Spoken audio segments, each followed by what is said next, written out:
Hey, Dirk. All that goofy capping, man. All them weekend diss tracks, kid. You can miss us with that, man. On Shondell, boy, I'm back. Took a great. You know what time it is, man. All that capping y'all been doing, man. You know that shit up now. For them, boy. Y'all know how I'm coming, man. Y'all know what's going on, man.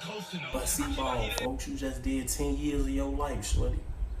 And first thing you do is get out and make a video about Dirk.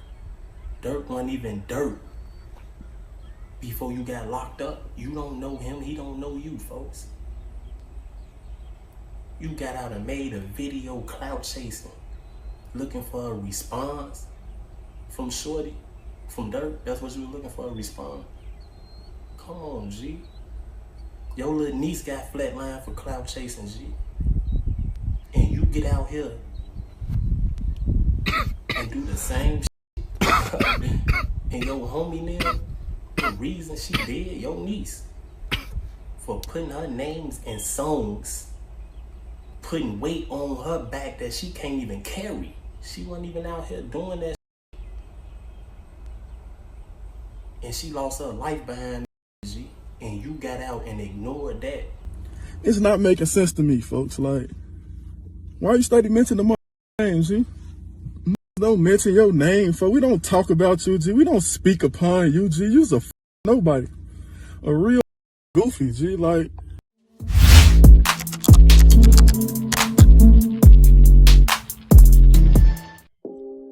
Okay, y'all. Now look, things are starting to get out of hand, right? This social media, YouTube stuff is going a little too far. Now, it's one thing for a YouTuber or a blogger to be on here and quote unquote talk about business that we don't even know, right? But it's another thing when the guys who are actually in the trenches, right? The guys that actually know and seen what's going on firsthand, to be on YouTube exposing a lot of what's going on and saying what they know about such and such or whoever or whatever.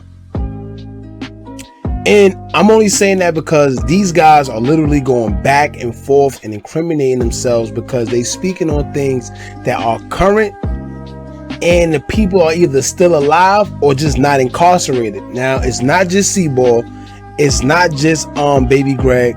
I'm talking about everybody else that's doing it as well, but these are the two guys who are the main ones that I see doing it as we speak. And I know if me being a regular person could sit here and put two and two together, I'm more than sure, I'm positive the feds could do the same thing as me, but on a higher level. Just a little better with more technology and shit, right? And we living in a crazy time where gangsters really on the internet talking about real street business, trying to expose each other. Now, I remember before, all the so-called gangsters would always say, oh, I'm not with that internet stuff, I'm really in the street, I'm doing this X, Y, and Z, right? And it was frowned upon for them to be on social media. But now look, and honestly speaking, I honestly think it's more because of the money that goes into these guys' hands. It's the money that got these guys on YouTube telling everything they know, because I guess they realize they can earn some type of YouTube revenue by telling their stories that people are so interested in. So they feel like, yo, listen, well, if other people who wasn't there is making money off telling our stories, then we might as well do the same. But no, here's the difference. It's cool if you don't mind getting consequences behind what you're saying because you say you was actually there and you speaking on things that's current. But just understand that you run the risk of saying a little too much and putting yourself in an indictment. Indictment, y'all know what I mean. Or for conspiracy charge or whatever, because you said something you shouldn't have been saying over the internet. No matter how careful you try to be, because I see it all the time. All it takes is you to be on live with one of your ops and they say something that you feel isn't true and you respond saying a little too much and then boom. So please, y'all, watch what you're saying on this here internet stuff, please. Alright, now let's get into what y'all really came here for, right? But before we do, make sure you like, comment, share, and subscribe. Hit that bell so you're notified every time we drop new content. And I swear, it's lit here. So join one of the latest games on YouTube so you can stay updated with some of the realest content. Now let's get straight into it. Now, before I start, one more thing too. Here's where it becomes a problem. Because here we have two guys who are in fact in the trenches and in the mix with some of y'all favorite drillers. No doubt about it, right? Between CeeBall and Trenches News TV and Baby Greg. But the thing is now, they both have different stories of, you know, what transpired. Well, all three of them. The thing is now, this is how the truth gets oversaturated and drowned out by opinions and egos. Because even though they was all there, we don't know who's telling the truth because we weren't there. So we going off of his story, and his story. So it's either CeeBall telling the truth, or Baby Greg telling the truth, or Trenches News TV telling the truth. Who knows? However you put it, somebody is lying. Alright? Now, Baby Greg versus CeeBall. Now, most of you are unfamiliar with who Baby Greg is because he isn't as popular as a lot of the guys we know and usually speak about. And also, he's been in and out of jail a lot too, but he reps EBT in the Everhard side, even though guys like FBG Cash and CeeBall says he's not even from there. All right. Now, when it comes to CeeBall, aka Carl Burnett, he repped that STL. You know, there was a lot of speculation that he's the blood brother of Lil Mark and the infamous Tuka, but he laid those rumors to rest via Instagram story, saying that he don't even know Lil Mark, and Tuka wasn't related to him, but he calls him his little bro. All right. Now, from my understanding, though, he is in fact related to another infamous member of the drill culture, who is Kara Barnes, aka K.I. the female assassin. Now, back in 2011, CeeBall was known as a top dog of the early drill movement. And no, he didn't rap, but he's more known for giving Taekwon world hell and terrorizing members from the O. Alright, late 2011, he was sentenced to 11 years after he was charged with aggravated battery with the firearm for shooting a victim right on camera in his leg. Now, fast forward to 2021, he was released on parole after serving 10 years in December of 2020. His parole is set to be over in 2023, if I'm not mistaken. Now, Baby Greg is accusing CeeBall for chasing clout because as soon as CeeBall returned home after serving 10 years, he claims that CeeBall went straight to the internet dissing Lil Durk. But he says that CeeBall don't even know Lil Durk, and Durk doesn't even know him because Durk wasn't even who Durk is today when they all was in the trenches back in the day. Alright? So, he's saying he's chasing clout. Now, I must say that if that's true, that is weird, and it's a clear move of trying to chase clout, because if you don't know this man, how you gonna come out and holler Durk name and, you know, Durk this, Durk that, I'm gonna do this, and Durk But to his defense, right? If he's part of that whole movement, the STL, FBG, you know, if he around all of them, and these are the same guys that King Von says in almost every song that he's smoking on Tuka, that Lil Durk saying a couple songs that he's smoking on Tuka, he did this to Tuka, and whoever else that's affiliated with CeeBall, I can honestly see why he feels the way he feels, because it's a crew. This is our crew. This is our gang. So if you say something about him, if they not here to defend themselves, whether they dead or locked up, I'ma say what I'ma say. I'ma say whatever I want. Not to mention, quiet as kept. Aside from all this internet talk, I'm hearing CeeBall is in fact really like that.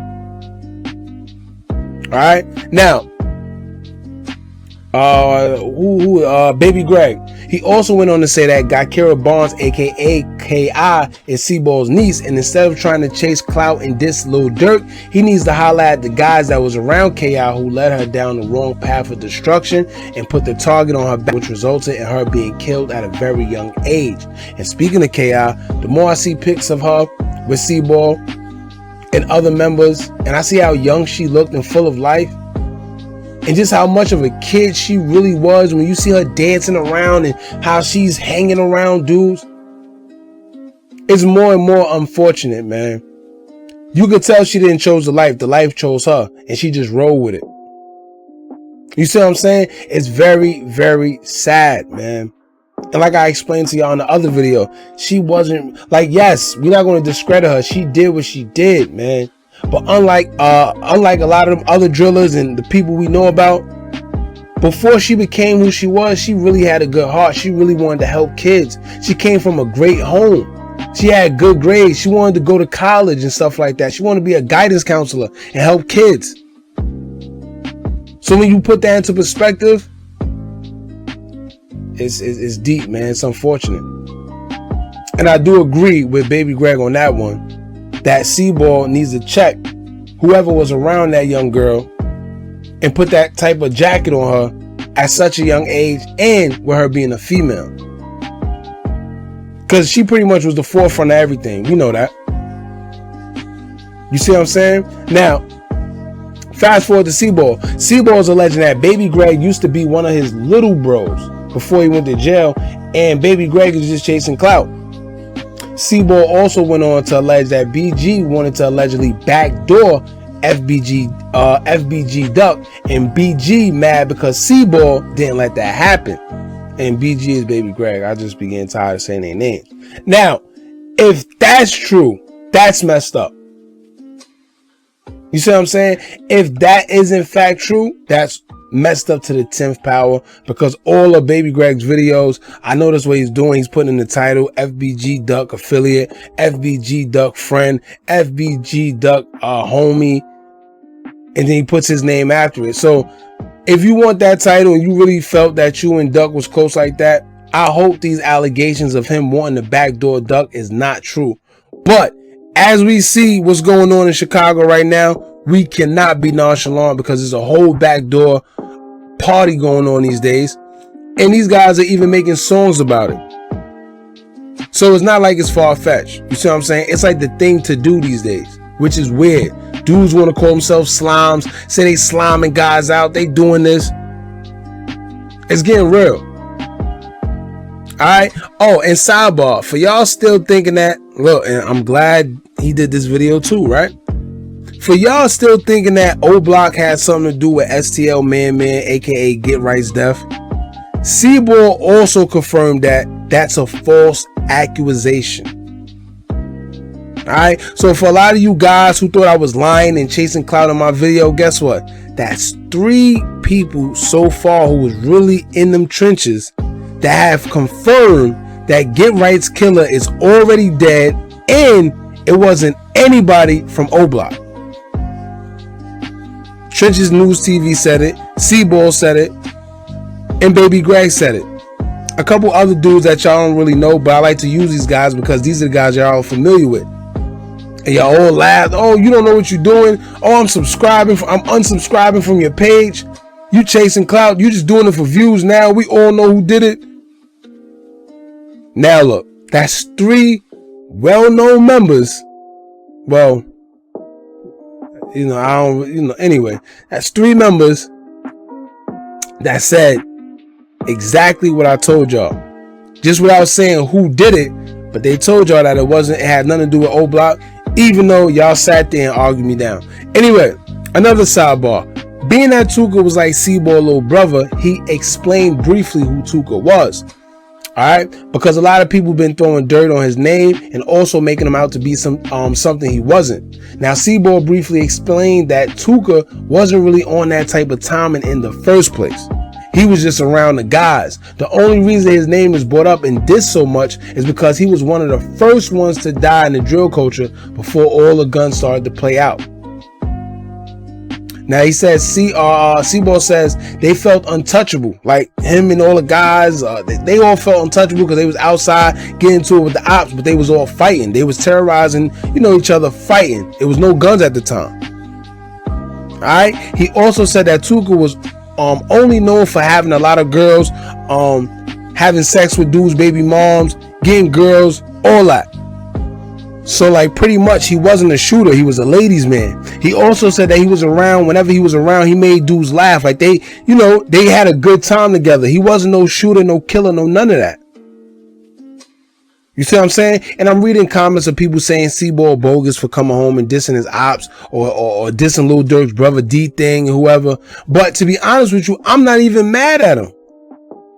You see what I'm saying? He had to deal with everybody and their mother dissing Tuka while he was in jail. Almost every song you heard of Vaughn, he was dissing Tuka. You even got people that's not even from Chicago talking about smoking on Tuka. Look at Young M.A. Not even knowing what it means. So they made it popular. And with that being said, you have to understand the frustration that CeeBall probably was going through while he was in that cell, having to hear people talk about, this dude that he considered his young brother. And he can't do a thing about it. Put yourself in his shoes. And to be honest with you, I actually didn't know that myself. I'm glad he cleared that up, because I thought maybe Tuka was one of the ruthless guys. Maybe he was like a top op. Maybe that's why his ops always said his name pretty much in celebration of his death. But come to find out, it wasn't even like that. He was just one of the first guys of their generation when he came to that drill to get killed from the ops. And it's been up ever since. You see what I'm saying? Now, that pretty much concludes everything. That's it. Matter of fact, y'all know what I find funny? Right? I find this funny.